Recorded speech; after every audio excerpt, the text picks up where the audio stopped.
My YouTube channel knowledge अड्डा। तो आज की वीडियो में हम लोग इकोलॉजी चैप्टर का सबसे लास्ट वीडियो देखने वाले हैं, लेक्चर नंबर 10, जिसका नाम है पारिस्थितिक अनुक्रमण, जिसे हम लोग कहते हैं इकोलॉजिकल सक्सेशन। तो ये जो इकोलॉजी सक्सेशन है इस एग्जाम के पॉइंट ऑफ व्यू से वेरी वेरी इंपॉर्टेंट है। इस चैप्टर के बहुत सारे लेक्चर मेरे चैनल पर अपलोड हो चुके हैं, जिसका लिंक मैंने नीचे डिस्क्रिप्शन बॉक्स में डाल करके रखा हुआ है, आप लोग एक बार चेक जरूर करें, या फिर आप मेरे चैनल की प्लेलिस्ट में जा करके इस चैप्टर के सारे वीडियो लाइन से देख सकते हो। ये है हमारा लायन बैच। कोई भी टॉपिक अगर आप लायन बैच के नाम से सर्च करोगे तो वो सारे टॉपिक आपके चैनल पर आ जाएंगे, मतलब आपके मोबाइल पर आ जाएंगे।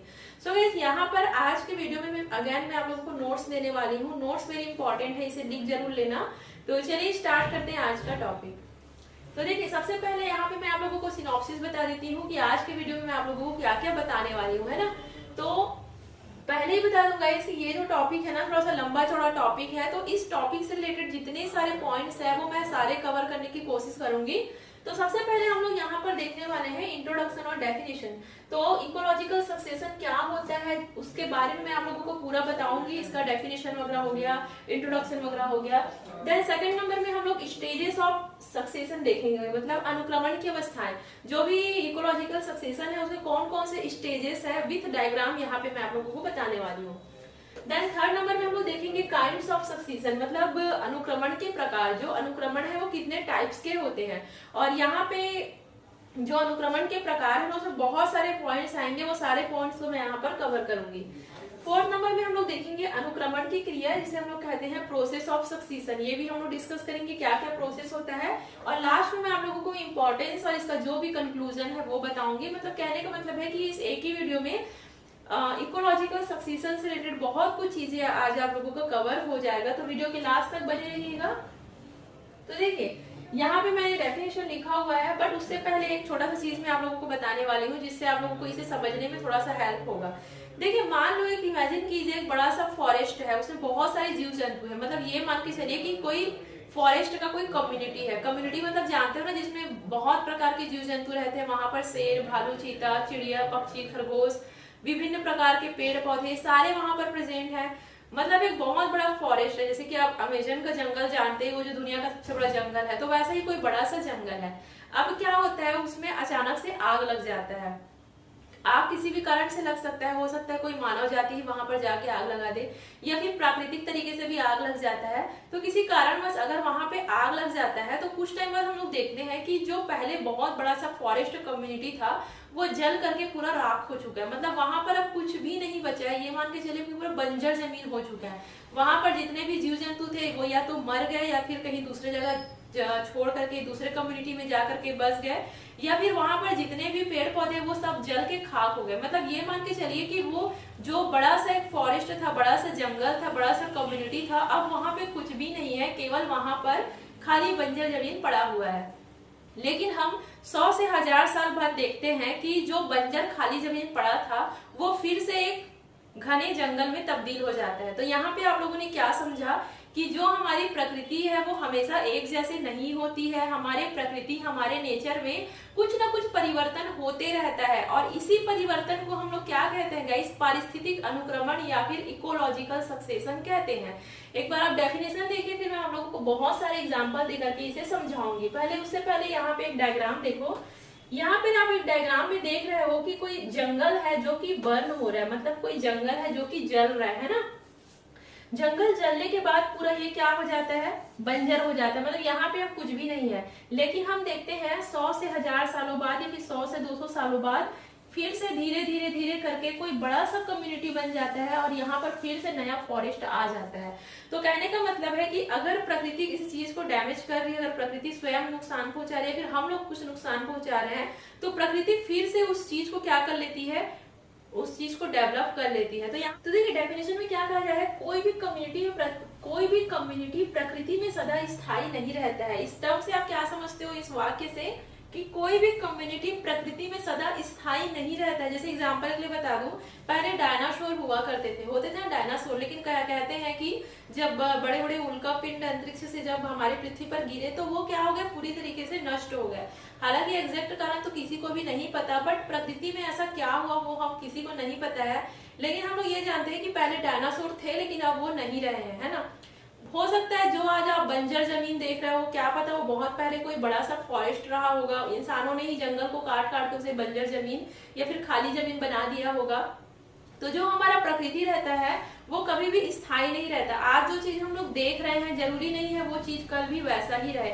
आज जो हम बड़े बड़े जंगल देख रहे हैं जरूरी नहीं है कि आज से 100-200 साल बाद भी वो ऐसा जंगल ही रहे। हो सकता है कि वो पूरा खाली जमीन भी बन जाए।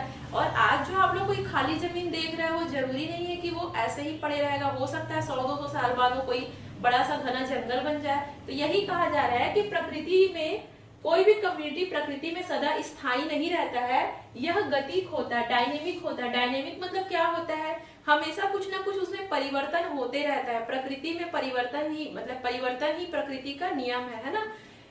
समय और स्थान के अनुसार कम्युनिटी में नियमित रूप से परिवर्तित होता रहता है, अर्थात एक निश्चित समय में एक निश्चित स्थान में विभिन्न कम्युनिटी में परिवर्तन की अवस्था को इकोलॉजिकल सक्सेशन या फिर पारिस्थितिक अनुक्रमण कहते हैं। मतलब इसमें ये कहा जा रहा है कि जब किसी कम्युनिटी में कोई परिवर्तन होता है तो वो विभिन्न स्टेजेस से होकर के गुजरता है। हम लोग इस पूरे टॉपिक भर में इनके पूरे स्टेजेस के बारे में पढ़ेंगे। ऐसा नहीं होता है कि आज ये जंगल जला और 1-2 साल बाद फिर से वहां पे कोई घना जंगल उग जाएगा, ऐसे नहीं होता है। जो भी इकोलॉजिकल सक्सेशन होता है उसको होने में 100 से 200 साल लग जाते हैं ना, और इस बीच कई वो स्टेजेस से होकर के गुजरता है। तो इकोलॉजिकल सक्सेशन वही होता है जब किसी निश्चित समय में एक निश्चित स्थान पर जब कोई परिवर्तन होता है और उसमें जो भी स्टेजेस होते हैं, जो भी अवस्थाएं होती हैं, उन्हें ही हम लोग क्या कहते हैं, इकोलॉजिकल सक्सेशन कहते हैं। आया गई समझ में? वैसे मैंने अपने नोट्स में ना बहुत सारे डेफिनेशन लिखे हुए हैं, अलग अलग साइंटिस्ट ने कौन कौन से डेफिनेशन दिया था इकोलॉजिकल सक्सेशन से रिलेटेड। तो उसकी चिंता आप मत करो, जब आप नोट्स देखोगे तो सारे डेफिनेशन आप लोगों को मिल जाएंगे। बस यहाँ पे एक इंट्रो है कि कम्युनिटी में प्रकृति सदा स्थायी नहीं होता रहता है, वो क्या होता है, डायनेमिक होता है ना। तो चलो मैं आप लोगों को यहाँ पे एक इमेज दिखा रही हूँ जो कि साइंटिस्ट लोगों के द्वारा लिया गया था। देखो सन 1921 में ये वाला एरिया देखो, पूरा एकदम ऐसा लग रहा है ना जहाँ पे मिट्टी भी नहीं है, पूरा खाली सा पड़ा हुआ है। फिर 1941 में हम लोगों ने देखा कि यहाँ पे थोड़ा सा मिट्टी टाइप से आने लगा, हल्का सा ग्रीनरी आने लगा। 1950 में देखे कि यहाँ पे छोटे छोटे हर्ब्स जो होते हैं ना, घास फूस, वो उगना चालू हो गए हैं। 1955 में हम लोगों ने देखा कि यहाँ पे कुछ हर्ब्स जैसे कि जो झाड़ी शाखाएं होती ना, वो सब उगना चालू हो गए हैं। 1967 में हम लोगों ने देखा कि यहाँ पे काफी सारे पेड़ पौधे उग गए हैं, है ना। और 2017 में हम लोगों ने देखा कि ये कोई बड़ा सा जंगल बन चुका है। तो ये सबसे बेस्ट एग्जांपल है गाइस इकोलॉजिकल सक्सेशन को समझने के लिए। मतलब प्रकृति में जो भी परिवर्तन हो रहा है वो ऐसा नहीं है कि डायरेक्ट यहाँ से एकदम तुरंत इस पे ट्रांसफर हो गया। इसमें कई स्टेजेस से हो करके ही एक फॉरेस्ट का फॉर्मेशन ये हुआ है ना। तो इसी जो स्टेजेस हैं उसी को हम लोग इकोलॉजिकल सक्सेशन में पढ़ने वाले हैं, ठीक है गाइस। अब चलिए आगे हम लोग क्या करते हैं, जो भी पारिस्थितिक अनुक्रमण है उसके स्टेजेस के बारे में देख लेते हैं, मतलब अवस्थाओं के बारे में, अनुक्रमण की अवस्थाएं, स्टेजेस ऑफ सक्सेशन। तो देखिए इसमें टोटल 6 स्टेज होते हैं। सबसे पहला होता है पायोनियर, है ना, जिसको हम लोग कहते हैं पुरोगामी। इसे मैं आगे आप लोगों को डायग्राम के हेल्प से बताऊंगी, अभी केवल आप स्टेजेस के नाम देख लो, है ना। सेकंड नंबर का होता है sural stage 1, sural stage 2, sural stage 3, sural stage 4 और लास्ट में होता है आपका चरम अवस्था जिसको हम लोग कहते हैं क्लाइमेक्स स्टेज। तो आप लोग इसका स्क्रीनशॉट ले लो। जब भी अगर कभी पारिस्थितिक अनुक्रमण आता है ना तो ये स्टेजेस को ऐसा बनाना पड़ेगा आप लोगों को एरो के रूप में, है ना, ऐसे आप लोगों को बनाना पड़ेगा। चलिए मैं एक डायग्राम के हेल्प से बताती हूँ कैसे कैसे स्टेजेस होते हैं, देन इसका मैं आप लोगों को डेफिनेशन वगैरह भी बता दूंगी। तो देखिए यहाँ पर अनुक्रमण की अवस्थाएं, स्टेजेस ऑफ सक्सेशन। तो इमेजिन कीजिए, मान लीजिए जो हमारी पृथ्वी है आज से अरबों खरबों साल पहले, जब हो सकता है उसमें कोई जीव जंतु नहीं रहते हो, तो हमारी पृथ्वी कैसी रही होगी, मतलब हो सकता है उसमें केवल चट्टाने ही रही हो, ऐसा हो सकता है।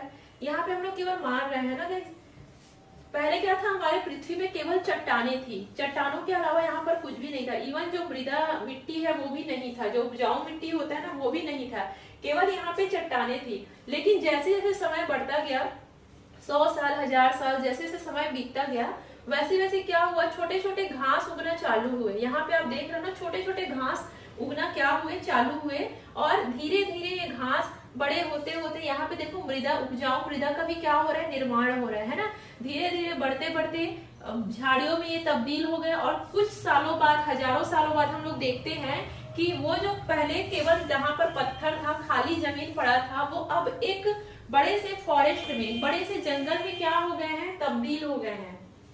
आप लोगों को ये डायग्राम समझ में आया? देखो पहले क्या था, एक खाली जगह था जहाँ पे जो उपजाऊ मिट्टी भी नहीं था, केवल पत्थर था। केवल यहाँ पे देखो बेयर रॉक, लाइकेंस, केवल यहाँ पे पत्थर था और उस पत्थर में छोटे छोटे घास थे, एकदम छोटे छोटे पौधे थे।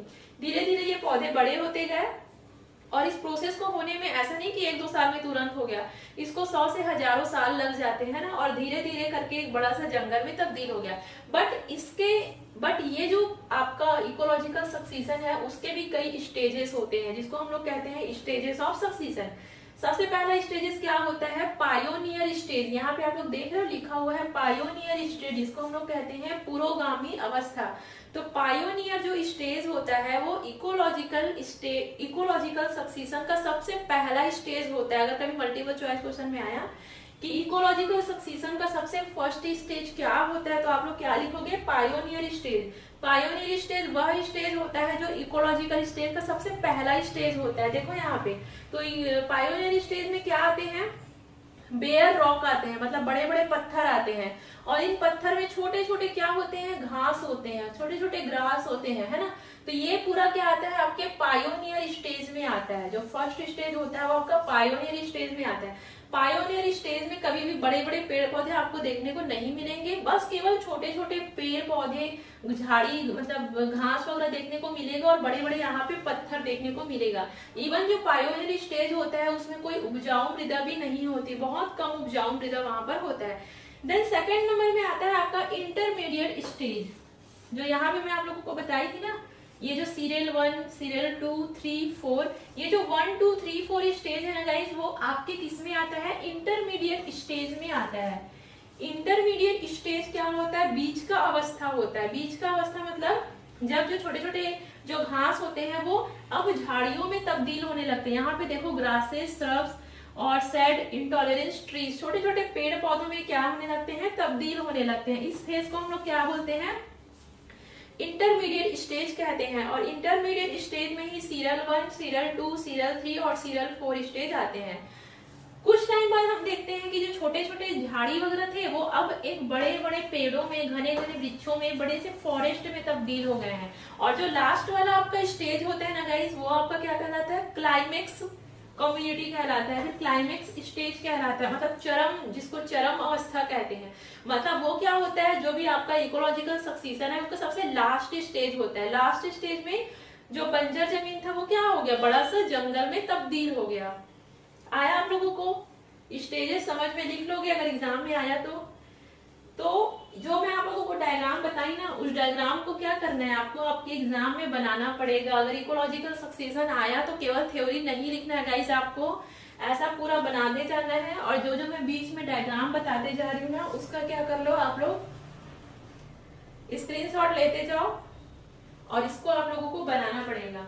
तो 3 स्टेज आप लोग दिखाओगे। सबसे पहला क्या, पायोनियर स्टेज, सबसे फर्स्ट स्टेज होता है पुरोगामी, है ना। सेकंड नंबर का intermediate stage, serial 1, serial 2, serial 3, serial 4 stage, और लास्ट स्टेज आपका होता है क्लाइमेक्स कम्युनिटी। हिंदी में भी लिख सकते हो, कोई दिक्कत नहीं है। अब देखो गाइस, अब हम लोग देखने वाले हैं अनुक्रमण के प्रकार, जिसको हम लोग कहते हैं टाइप्स ऑफ काइंड्स ऑफ सक्सीशन। मतलब जो अनुक्रमण होते हैं वो कितने टाइप्स के होते हैं। वैसे तो बहुत सारे टाइप्स मैंने नोट्स में इंक्लूड किया हुआ है। यहाँ पर मैं आप लोगों को जो इकोलॉजिकल सक्सीशन उसके काफी सारे पॉइंट्स के बारे में यहाँ पर बताने वाली हूँ। तो सबसे पहला टाइप्स है जो कि जीवों की उपस्थिति और अनुपस्थिति के ऊपर निर्धारित किए गए हैं। सबसे पहला देखो प्राइमरी सक्सीशन और दूसरा सेकेंडरी सक्सीशन। सो गाइस समझते जाओ, क्योंकि अगर आप लोग टॉपिक को बुक खोल के देखोगे ना, इतना कठिन लगेगा ना, मैं सच में बता रही हूँ, इतना खतरनाक का जो थ्योरी पार्ट है कि सीधा ऊपर से निकल जाएगा। मैं आप लोगों को अच्छे से डायग्राम के हेल्प से बता रही हूँ, तो इसको समझने की कोशिश करो। एक बार समझ जाओगे ना तो फिर अपने ओन वर्ड्स में भी लिख सकते हो, आपको रटने की जरूरत नहीं पड़ेगी, है ना। तो प्राइमरी सक्सीशन मतलब क्या होता है, प्राथमिक अनुक्रमण, है ना, हिंदी में भी लिख सकते हो। और सेकेंडरी सक्सीशन मतलब क्या होता है, द्वितीयक अनुक्रमण। तो चलिए देखते हैं प्राथमिक सक्सीशन क्या होता है। तो प्राथमिक सक्सीशन वह सक्सीशन होता है जिसमें जीवों की अनुपस्थिति होती है। समझ में आया?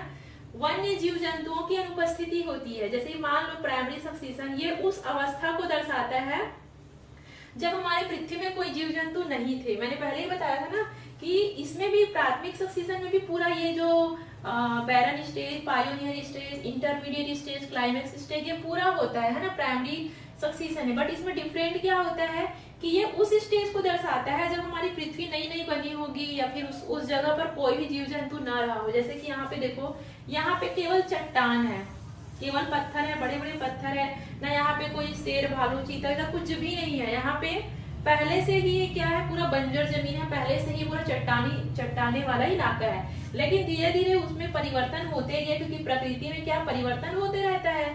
तो धीरे धीरे क्या हो गया, जो खाली जमीन था वो बड़े से जंगल में तब्दील हो गया। ये क्या कहलाता है, आपका प्राइमरी सक्सीशन कहलाता है।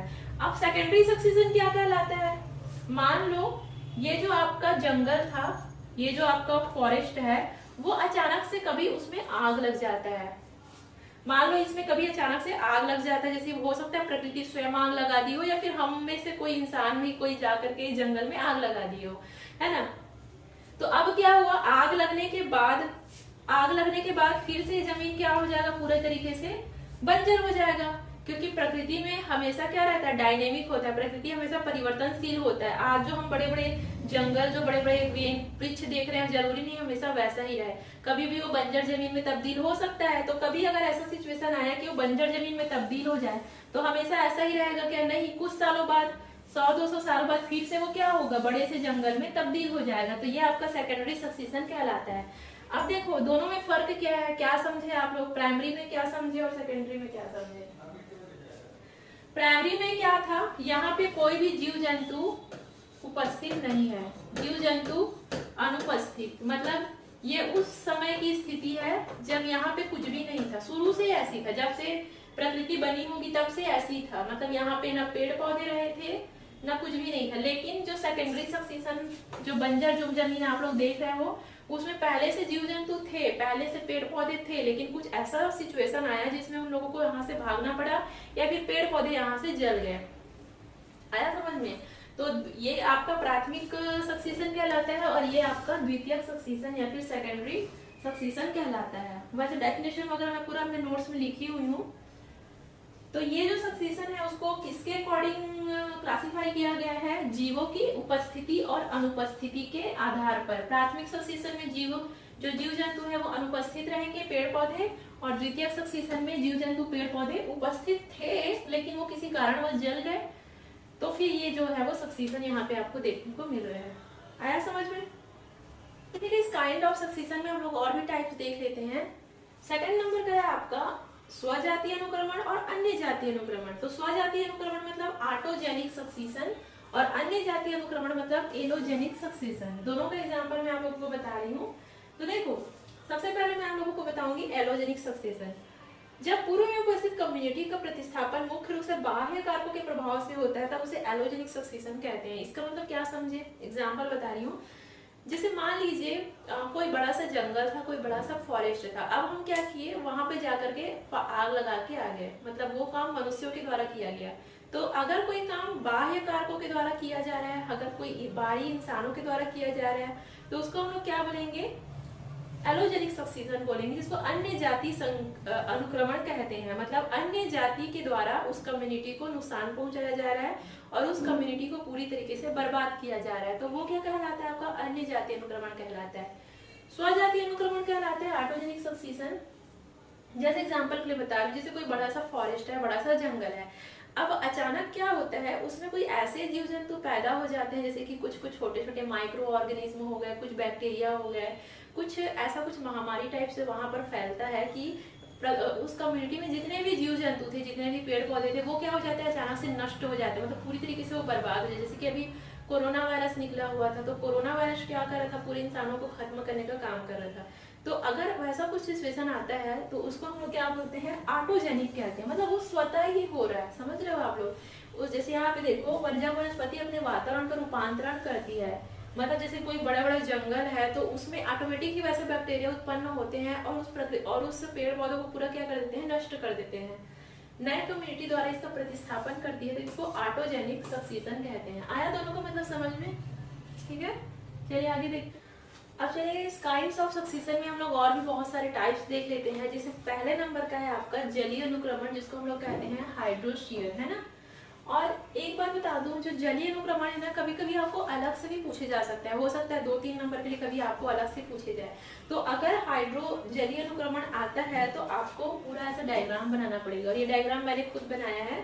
तो जूलॉजी में क्या है ना, आप कलरफुल पेन का यूज कर सकते हो। अगर डायग्राम बना रहे हो तो उस टाइम कलरफुल पेन आप यूज कर सकते हो, है ना। तो देखो, अब तक मैं आप लोगों को जंगल के बारे में बता रही थी कि बंजर जमीन कैसे जंगल में तब्दील हो गए, जंगल कैसे बंजर जमीन में तब्दील हो गए। लेकिन ऐसा भी तो हो सकता है कि कोई तालाब हो, कोई झील हो। ये क्या है, आपका तालाब है, ये जितना ब्लू ब्लू दिख रहा है ना, वो क्या है, पानी है।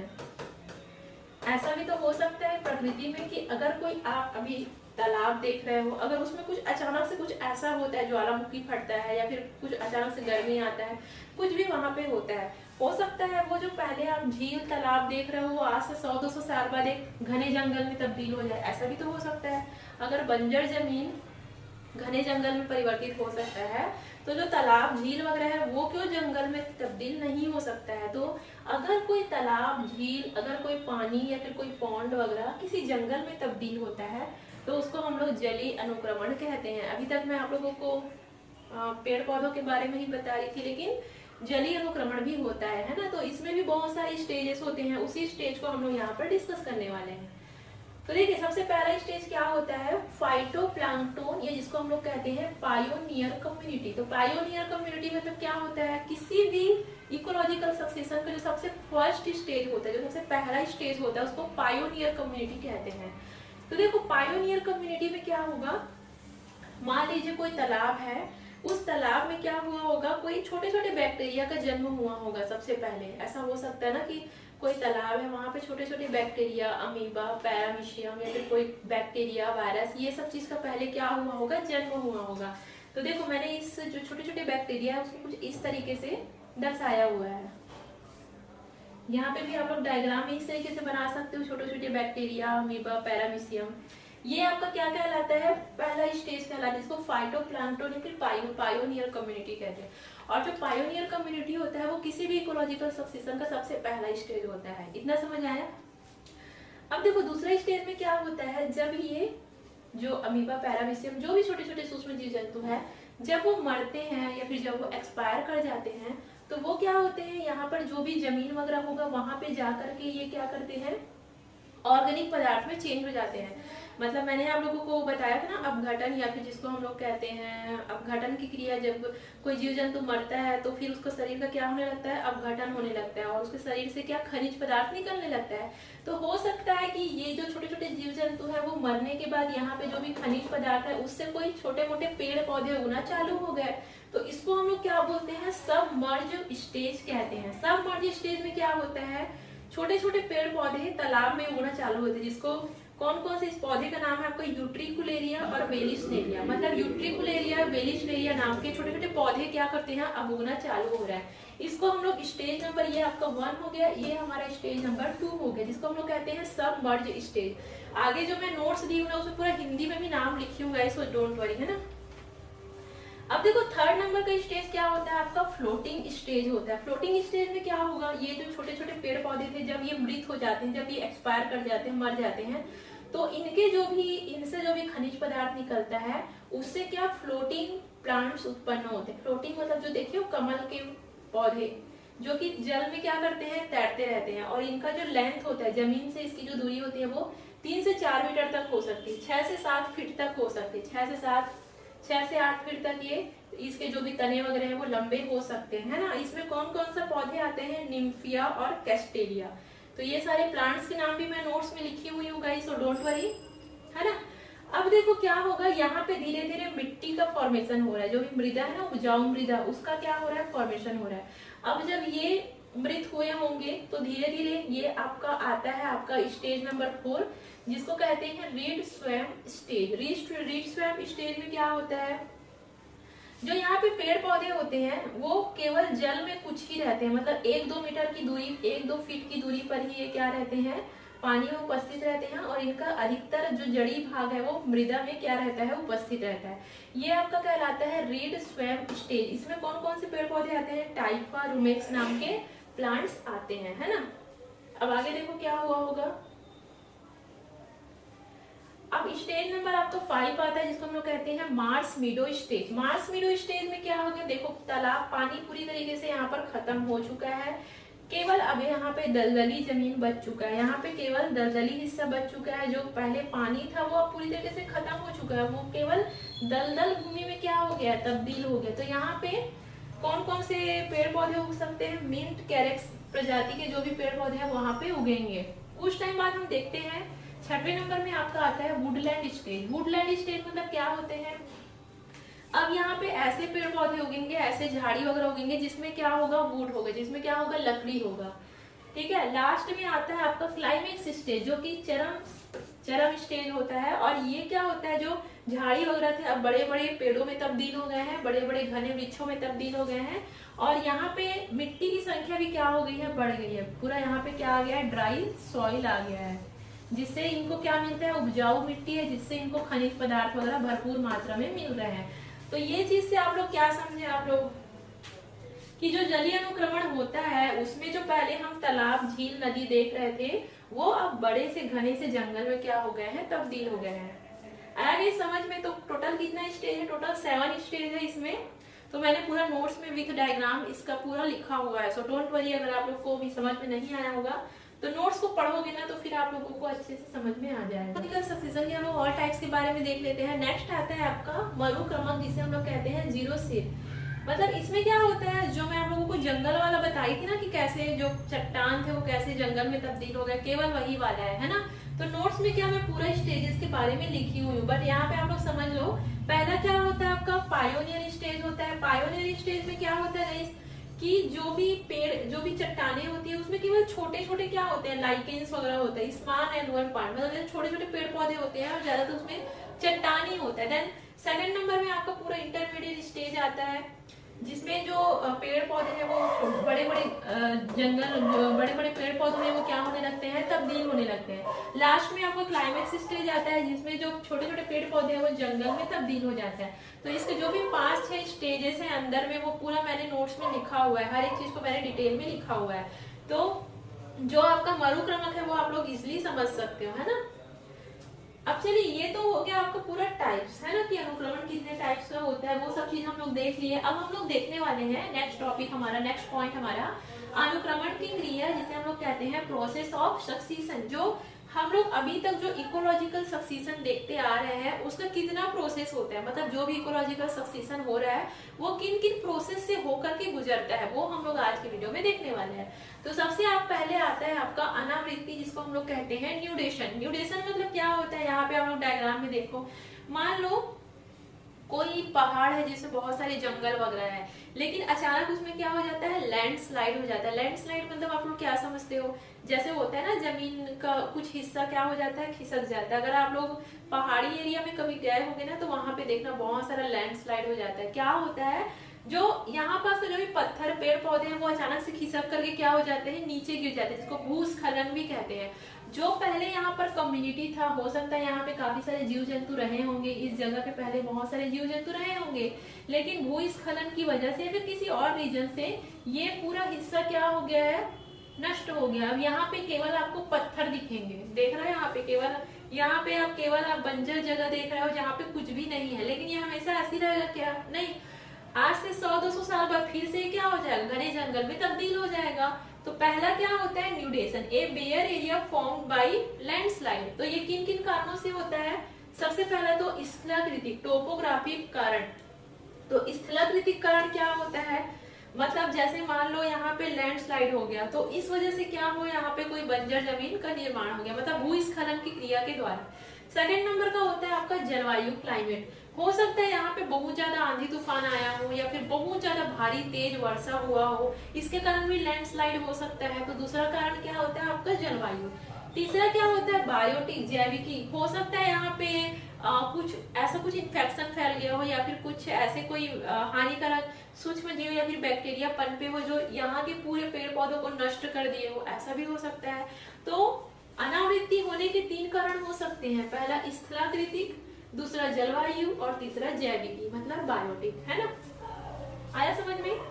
अब नेक्स्ट देखो, अनावृत्ति के बाद आता है आपका अतिक्रमण, जिसको हम लोग कहते हैं इन्वेशन। जो हम लोग खाली जमीन देख रहे थे ना यहाँ पे, ये जो आप खाली बंजर जमीन देख रहे थे, उसमें क्या हो जाता है, इन्वेशन हो जाता है। मतलब ये क्या है, देखो यहाँ पे कहीं से बीज वगैरह उड़ के आए होंगे, दूसरे कम्युनिटी से कुछ पेड़ पौधे के बीज वगैरह, कुछ सूक्ष्म बैक्टीरिया वगैरह वहां पर आए होंगे। आने के बाद छोटे छोटे फिर से यहाँ पे क्या हो रहा है, पेड़ पौधों का डेवलपमेंट हो रहा है। तो इसको हम लोग क्या बोलते हैं, अतिक्रमण या फिर कहते हैं इन्वेशन। तो ये जो इन्वेशन होता है उसमें टोटल 3 स्टेप होते हैं। पहला स्टेप होता है आपका प्रवास, जिसको हम लोग कहते हैं माइग्रेशन। माइग्रेशन मतलब क्या होता है, एक जगह से दूसरे जगह पे आ जाना। हो सकता है दूसरे कम्युनिटी के जो पेड़ पौधों के जो बीज होंगे वो क्या होंगे, हवा के थ्रू या फिर पानी के थ्रू या फिर अन्य जीव जंतु के थ्रू उड़ करके इस जगह पर आए होंगे, और आने के बाद यहाँ पे छोटे छोटे घास उगना चालू हो गए हैं। तो ये पहला स्टेप होता है आपका माइग्रेशन। सेकेंड स्टेप होता है आपका स्थापन, जिसको हम लोग कहते हैं एसेसिस। तो एसेसिस में क्या होता है, जो भी बीज वगैरह उड़ के आया है, जो अच्छे बीज होंगे वो यहाँ पे क्या हो जाते हैं, स्थापित हो जाते हैं। और ऐसे बीज जो वहां पे इस जलवायु में रह नहीं पाते हैं या फिर यहाँ की इन्वायरमेंट वो एडजस्ट नहीं कर पाते हैं, वो क्या कर जाते हैं, वो एक्सपायर कर जाते हैं। तो जो एक्सपायर किए रहते हैं ना, वो भी क्या होता है, इस नए जो भी पेड़ पौधे उग रहे हैं उनके लिए वो लाभदायक होते हैं। तो वो आपका क्या कहलाता है, एसेसिस कहलाता है। लास्ट में होता है आपका समुचय। एग्रीगेशन मतलब क्या होता है, अब जो बीज वहां पे स्थापित हो गए हैं, मतलब जो एसेसिस मतलब जो वहां पे स्थापित हो गए हैं, उनमें क्या होगा, प्रजनन की क्रिया होगी, मतलब उसमें रिप्रोडक्शन होगा। रिप्रोडक्शन के थ्रू क्या होगा, वहां पर बहुत सारे नए नए पेड़ पौधे, नए नए जीव जंतु क्या होंगे, प्रजनन के द्वारा वहां पे वृद्धि ग्रोथ करेंगे। और ये सब चीज होते जाएगा। तो ये इन्वेशन के टोटल 3 स्टेप होते हैं, प्रवास, स्थापन और समुच्चय। ठीक है, आगे देखो। तीसरे नंबर में आता है आपका, पहले नंबर में क्या था, पहले नंबर में क्या देखे थे आप लोग, पहले नंबर में क्या देखे, देखो फिर से एक बार। अनावृत्ति में क्या देखे थे, लैंडस्लाइड के कारण कोई बंजर जमीन पैदा हो गया था। किन किन कारणों से हुआ था, इन 3 कारणों से हुआ था, स्थलाकृत, जलवायु और जैविकी। तो ये नोट्स में पूरा लिखी हूँ मैं, है ना। और अतिक्रमण में क्या हुआ था, कहीं से उड़ के बीज वगैरह आया था और खाली जमीन में पेड़ पौधे उगना चालू हो गए, है ना। लास्ट में देखो, अब थर्ड नंबर बता रही हूँ, अंतर जाति प्रतिस्पर्धा, इंट्रा स्पेसिफिक कंपटीशन। अब किसी भी कम्युनिटी में कंपटीशन तो होना जरूरी है। जैसे कि हम इंसानों के बीच कंपटीशन होता है ना, पढ़ाई लिखाई में कंपटीशन होता है, हर चीज के लिए कंपटीशन होता है। वैसे जो जंगल की कम्युनिटी होती है, चाहे जीव जंतु कम्युनिटी होती है, वहां भी क्या होता है, कंपटीशन होता है। जो कमजोर होता है, जो वीक होता है, वो जानवर वहां से या तो चले जाता है या तो वो मर जाता है, और जो स्ट्रांग होते हैं वो वहां पे परमानेंट वहां पे क्या हो जाते हैं, शिफ्ट हो जाते हैं। तो थर्ड नंबर में आता है आपका अंतर जाति प्रतिस्पर्धा, जिसको कहते हैं इंटर स्पेसिफिक कॉम्पिटिशन। अब देखिए फोर्थ नंबर में क्या आता है आपका अनुक्रिया, मतलब जिसको हम लोग कहते हैं रिएक्शन। अब प्रतिस्पर्धा होने के बाद हम देखते हैं कि कुछ जाति अगर वहां पे एडजस्ट कर पा रहा है तो वो वहां पे एडजस्ट करते हैं, और जो एडजस्ट नहीं कर पा रहा है वो किसी अन्य जगह पर जाकर के शिफ्ट हो जाते हैं। तो ये आपको क्या कहलाता है, अनुक्रिया, रिएक्शन कहलाते हैं ना। लास्ट में 5वां होता है चरम अवस्था, जिसको हम लोग कहते हैं क्लाइमेक्स। क्लाइमेक्स तो आप लोगों को पता ही है, लास्ट स्टेज होता है जिसमें अब जो जीव जंतु बचे हैं वो अपनी जो भी कम्युनिटी है उसको क्या करते हैं, ग्रोथ करते हैं। जैसे कि छोटे छोटे जो पेड़ पौधे थे वो बड़े से जंगल में तब्दील हो गए। तो इस प्रकार जो लास्ट स्टेज होता है वो आपका क्लाइमेक्स स्टेज होता है। ठीक है, तो आखिर ये जो हम लोग इकोलॉजिकल सक्सेशन देखे हैं उसका इम्पोर्टेंस क्या है। तो इसका इम्पोर्टेंस मेन ये है कि इकोलॉजिकल सक्सेशन जब हम लोग स्टडी करते हैं ना, तो हमको प्रकृति के बारे में नॉलेज होता है। क्या कि प्रकृति में कैसे चीज डायनेमिक है, मतलब कैसे प्रकृति में परिवर्तन हो रहा है, परिवर्तन होने से जीव जंतु पर क्या प्रभाव पड़ रहा है। जैसे कि पहले डायनासोर थे लेकिन अब डायनासोर नहीं है ना, तो उनमें कुछ ना कुछ तो इफेक्ट पड़ा हुआ। तो ये सब चीज के बारे में हम लोग क्या करते हैं, स्टडी करते हैं। क्लियर हुआ गाइस। तो इसका क्या कर लो, अब आप लोग नोट्स का स्क्रीनशॉट ले लो